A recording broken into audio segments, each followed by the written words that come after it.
Hi, my name is Levi John Wolf, and today I'm going to present a little bit about the case study that I submitted for the Bristol Open Research Prize in the Widening Reach category. So, like any good academic, I'd like to start off by making a distinction between open science, where open is an adjective, and open science as an activity itself. In the first case, I'm talking about adopting open practices in the design, implementation, and presentation of your research. And I do this, like many people do this, by creating academic output like papers and providing replication scripts and the data, possibly hosting on preprint servers, things like this. So here's an example. I've done all of those practices in this particular submission. I'm not going to talk too much more about them. What instead I'd like to talk about today, and indeed what my case study is oriented towards, is researcher engineering to improve open research practices themselves, to make it easier for other people to do their own open science. I'll talk today about 3 specific activities under the categories create, maintain, and sustain. Focusing on first create, I'll talk about building infrastructure that makes it possible for other people to do open science. So the paper that I mentioned before, which had the replication materials, was pre-printed, stuff like this, I also implemented that in a library. It's got documentation, it's formatted according to the Python standard formatting system, and I released this to the public. I maintain it as a collection of functionality. Other people have used it to do their own science as well. This involves things like writing tests to make sure that the result that you get is always the same. Even when software changes and updates, maybe breaks previous analyses, you know about it, you fix it, you have responsibility for your creation. In addition, part of this creative process is making user vignettes so that people can understand how to use your software. So when I'm talking about creating an open science, I'm talking about building infrastructure, not just kind of doing a specific open project, which then I release all the materials. Second, I'd like to talk a little bit about maintenance. And I've already kind of mentioned a little bit about it earlier, but by this I mean making it easy, safe, and reliable for others to depend on the infrastructure that you build. And others do generally depend on this. When you've got the tests and documentation, it's easy for companies and other scientists to pick it up. So here I mentioned a company, Cardo, has wrapped up software that I used for a project and built into a production environment with plenty of other colleagues in order to provide it as a product in their analytical platform. But it also goes up to big players too.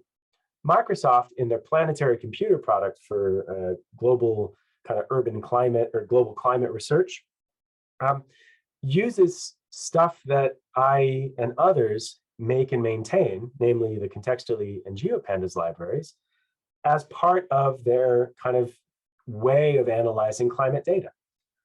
Further, the European Space Agency wraps up stuff that we've written and we work on into their CATE package for climate and environmental analysis. Eurostat says that GeoPandas, a package that I maintain along with other maintainers, is a critical part, an important package for any of their analysts to learn. My favorite examples of this kind of maintenance activity, which isn't really around publication, but more around making sure that others can use your stuff, comes in this collection of examples here, where I've built some methods to kind of do spatial statistical sampling of random points across geographical fields. And in addition to these algorithms and a couple others, they found their way into a collection of omics libraries, which are kind of like microbiological libraries, totally very far removed from what I normally study, which is people in cities and geography.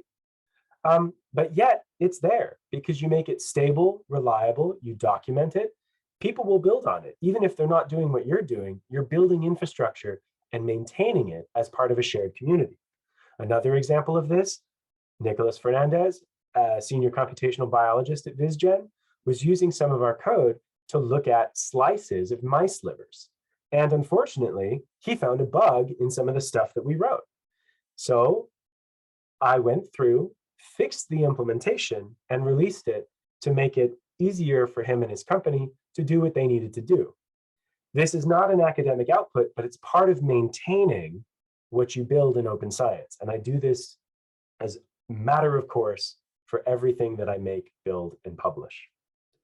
Finally, I'd like to talk a little bit about sustaining in open science. And by this, I mean making a community that creates and maintains infrastructure that is welcoming, inclusive, and diverse. Now, part of sustaining open science and sustainability, indeed in open software generally, is about getting funding. And so I am always applying for support so that developers and community members do not have to be in precarious rolling contract situations where they're not sure where their next paycheck is going to come from. We're always trying to make sure that we have sustainable long-term funding or contributions from companies and the like. So part of my job is also trying to find this support and making the software better all the time. But another way that we do this that I'd like to talk about is through mentorship. So the Google Summer of Code program is a program where Google pays students, generally speaking, undergraduate or early graduate students, to work on open software projects. And as a member of the open science community, you can generally recruit these students too. I've been involved in the Python Spatial Analytics Library for about 5 years now. I was a student in 2016 and have mentored since 2017, since arriving at Bristol, just before arriving at Bristol. And over that time, I've worked with 12 students in 6 countries over 5 years to build novel scientific software. And I'd like to say a plurality of these people are from Global South or non-traditionally represented groups in software engineering. We prioritize this because we're interested in building a welcoming community, and I personally have led this effort for the last 3 years in the library. So it's a big thing. We are trying to build a new, inclusive, sustainable community that is diverse and representative of a global user base. So these are the 3 ways that I would say that I'm doing open science as a thing. I'm creating software and infrastructure, I'm maintaining that software and infrastructure, and I'm sustaining that community through mentorship and applying for support. So thank you very much. That's my submission to the Open Research Prize in widening reach, Geographic Data Science for All.